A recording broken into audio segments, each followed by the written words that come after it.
Hey everybody, Dr. Ray. I just arrived at the ranch. We're going to be doing a tour, and we just actually did some free training on what this means and what this is all about. And they talked about certified organic, which used to be the standard of what you're looking for in food, but now there's regenerative, and that's the whole thing, this regenerative farming movement, part of what this ranch is all about. We're going to be looking at the animals and looking at the various plants and knowing that the farming is integrated. So the trees are with the cows are with plants, and so everything is cycled. And the circle of life, if you will. We'll be running through that stuff. It's going to be epic, and looking forward to walking through it with you. We created a planting system that allows us to plant 12,000 fruit trees per acre. If you look at typical agriculture, if you think about like an oak tree or a cherry tree, trees that grow larger, they're going to tell you to plant as few as 40 an acre.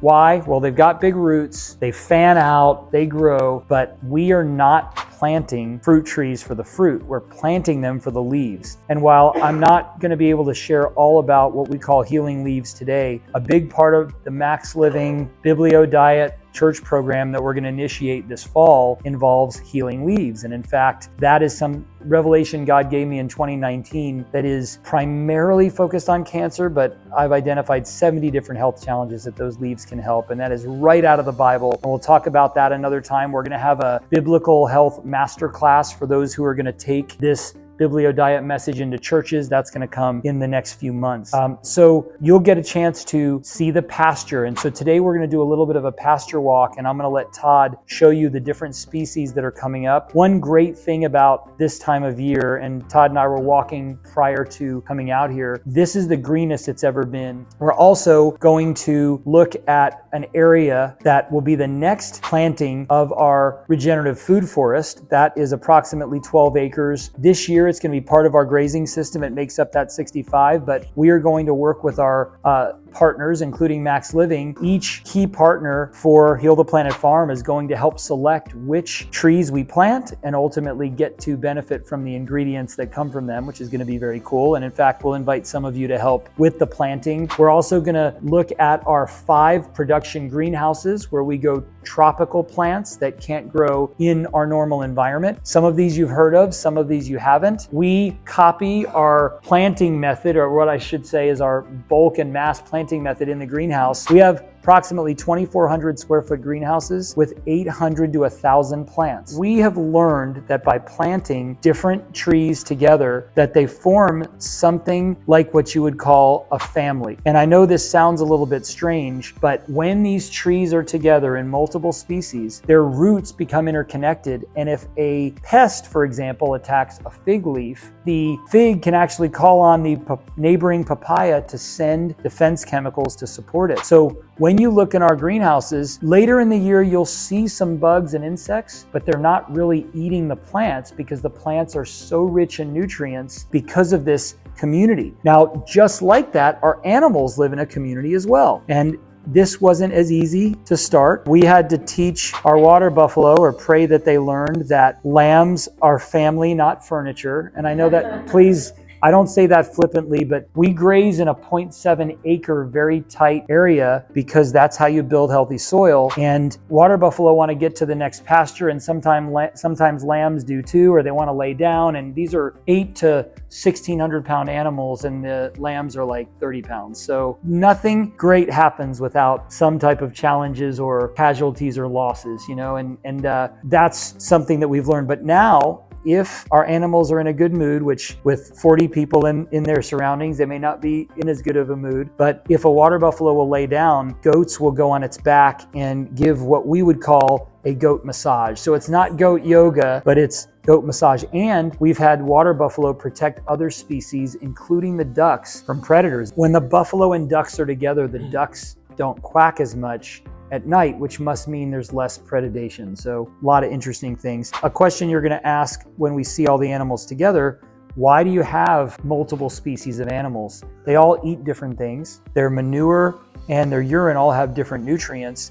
And here's the bottom line: if you don't want to use chemical or mechanical means to remove weeds, you have to have mixed species, because goats eat different things than sheep, eat different things than water buffalo, eat different things than cows.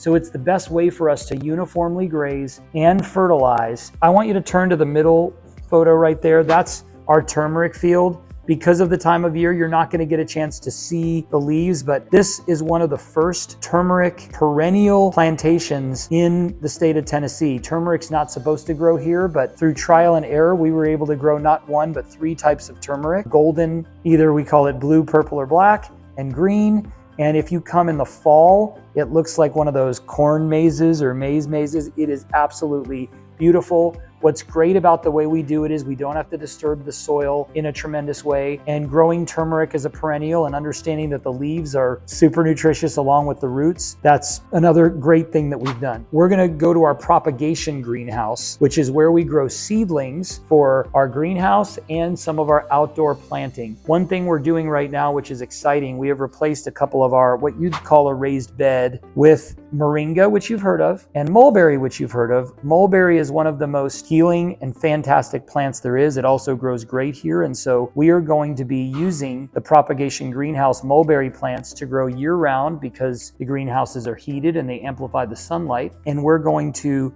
utilize those berries to plant mulberry in a lot of that 12 acres that we have ready to plant with some of our future regenerative food forests. Mulberry, which you've all heard, and there's songs about the mulberry bush, they get pretty tall, more like trees. The berries are nutritious, the twigs are nutritious, the roots are nutritious, and the leaves, I'm gonna say this gingerly, are one of the best things for blood sugar and all types of diabetes that you could ever have, and it is completely ignored here in the United States. It's mostly used worldwide to feed silkworms, and we brought mulberries here. They originate in China for the silk trade that never took off. But we are very, very bullish on mulberries.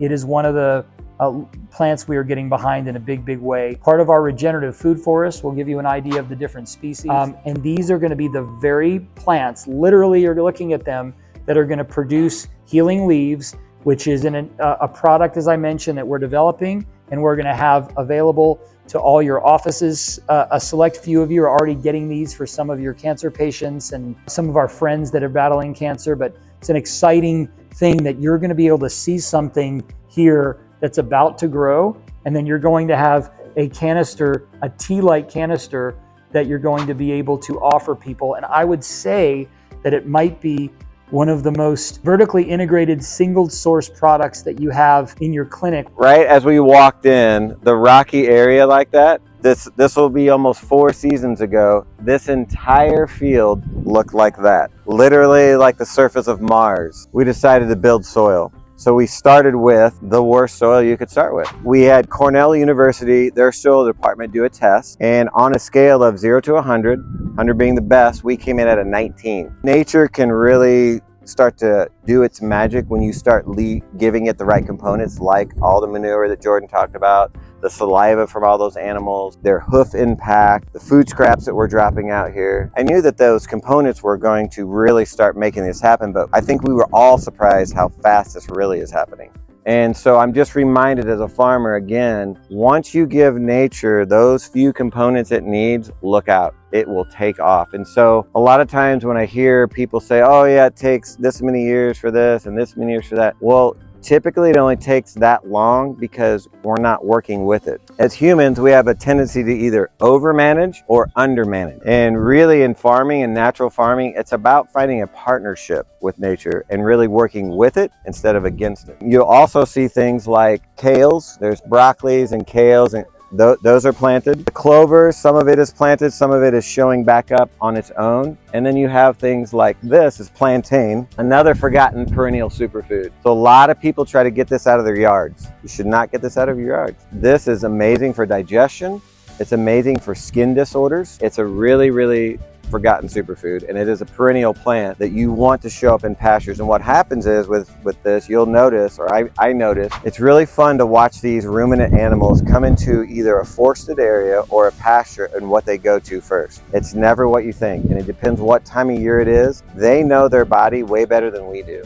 And so when I did let those animals into the woods, it was interesting. I watched them, and they all went to specific groupings of trees and ate those leaves first. And so then that made me want to study, like, well, what was in those leaves? I want to see what's going on here. So when I started studying what is in a young oak leaf, what is in the maple leaves that they were eating, I'm like, oh, that makes total sense. That's the strongest parasite cleanse that they could get of the trees that were available to them. And they knew it on their own. So no longer do I have to try to outthink and like, oh, I need to give them this, I need to give them that. They know exactly what they need. But we just have to get them in the environment so they can get to that food. Okay, this is the organic animals. And notice the diverse variety of animals. Why? Because that's how it's supposed to be. And you get different, like he's been mentioning, urine samples, fecal material that fertilize the soil. Now, right now, they're in quote unquote a pen, if you will, or it's a closed pasture, because they need to grow the plants and the soil on the other side during this winter period. It's getting into spring and the animals will be released to the pastures and the other varieties of plants and start enjoying the fruits of their labor, so to speak. They're 1,600 pounds. 1,500? Yeah. So you get almost twice that size. Yeah. Wow. He's the biggest one He's here. young. So here at Heal the Planet Farm in Summertown, Tennessee, hosting the Max Living team, and it never ceases to amaze me watching the impact of people getting reconnected to the land, reconnected to the soil, reconnected to the plants and the medicine that have always sort of fed our communities and our families for thousands of generations. And in just the last few generations, we've gotten so wildly disconnected from the world around us. I feel very fortunate. I've been around these kind of projects for the last decade. I've seen my kids experience it in totally different ways, and every time we have a group out, and then seeing the first timers just be amazed at something that our ancestors would have taken for granted, as just how else could we have survived if we didn't put this type of effort into understanding how to work in harmony with the land. So it's been awesome to see. Water buffalo, which is what these are, versus cattle, primarily because they can reproduce. Their birth canal is normal, but they've been manipulated so much that their birth canal, all they have is huge udders, but no ability to reproduce. So that's what these are for, and the meat is much healthier for you. Hey guys, final piece of our journey. I tried this 3 times. We're finally getting it figured out. And we're going to be eating some of the animals and plants from this regenerative organic farm. And Here is my coach who's going to talk me through it. So you go, girl. Oh man, it's pretty simple, but everything is regenerative, organic. We've got grass-fed beef. We've got homemade salsa with some pickings from local spots, including our farm, as well as some chili, lime, cilantro, black beans. So, bon appetita. Exactly. And I get to eat it and you don't. So there we go. So here we go. Here's some peeps getting some chow. So here it is right there. What do you think? So far, so good? What do you think, everybody? Looking good? All right. There it is. Yum, yum, yum, yum, yum. Hey guys, Dr. A again, Chiropractic Plus. I'm here with Dr. Gezagoli. We are partnering through Max Living, and he has some pretty interesting things he's implementing. He's going to be our referral source for the really serious cases that can't be managed through our clinic. So give them a little insight on what's going to be happening. Well, I'm really excited, first of all, partner with Max Living, because Max Living has been visionary on chiropractic and really getting to the root cause, helping patients get quality of life. We're just here adjunctively for some of the tough patients with cancer, neurological diseases, certain autoimmunity. And, we do a lot of interesting things where we think outside the box. We're talking about ozone. We're looking at certain stem cells. But the most important thing is a proper evaluation. We do kind of a deep dive, lots of blood testing. We're looking at the microbiome from a different perspective. We actually have a test for cancer. It's called RGCC, and it's looking at circulating tumor cells to see what therapies, even chemo, but we like to use more of the natural therapies that works with bringing down the circulating tumor cells, just helping the patients extend the quality of their life, and that's our passion. Sounds awesome. And I'm looking forward to working with this guy. So if you have a patient we're in need, we can do that referral, and make sure you're telling others about what we do. Hey, thanks again. Awesome.